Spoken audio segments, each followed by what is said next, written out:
అడిగేవాడెవడు? సమాధానం ఎవడికి జెప్పాలా? మన చేతిలో ఉండే పత్రికలు, మన చేతిలో ఉండే టీవీలు, మనకు అనుకూలంగా మాట్లాడి బెట్టేవాళ్ళు, మనకు అనుకూలంగా ఉండే సోషల్ మీడియా ఎదురుదాడి జేసి వేరే వాళ్ళ వైపుకి డైవర్ట్ చేసేస్తా ఉన్నప్పుడు, మనం ఏం జేసినా చెల్లుబాటు అవుతుందన్నటువంటి కోణమే నడుస్తోంది ఇప్పుడు.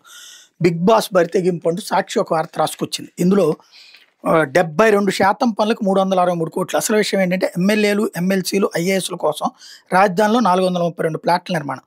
2017లో 635,00,00,000తో ఎన్‌సీసీ సంస్థకి సీఆర్‌డీఏ పనులు అప్పగించింది. అందులో 72% పనులు పూర్తయిపోయినాయి. రూ. 363,00,00,000 దానికి సంబంధించినటువంటి వ్యయమయింది. మిగిలిన పనులన్నీ కలిపితే ఇంకో 272,00,00,000. అయితే గీతే అది 2017లో ప్రారంభించారు కాబట్టి ఒక 5%, 10% ఎక్కువేస్తే పర్లేదు. కానీ ఏకంగా 524,00,00,000కి పెంచారు అంచనాలు. అంటే 252,00,00,000 అంచనాలు అదనం అనమాట. ఇప్పుడు 252,00,00,000 ఎక్స్‌ట్రా ఇస్తున్నట్టు. పరిపాలన అనుమతి లేకుండానే ఆ పనులను మళ్ళీ ఎన్‌సీసీకే ఇచ్చేశారు. స్టీలు, సిమెంటు, ఇసక ఇట్లా ఇయన్నీ గూడా ఇప్పుడు ఇసక ఫ్రీ, స్టీలు, సిమెంటు నిర్మాణ సామాగ్రి ధరలేమో పెద్దగా పెరిగిందేమీ లేదు. ఒకవేళ పెరిగిందనుకున్న 10, 15% పర్లేదు. కానీ ఇలా ఏకంగా ఇదంతా గూడా దోపిడీ అన్నటువంటి వార్తని రాసుకొచ్చింది 'సాక్షి'.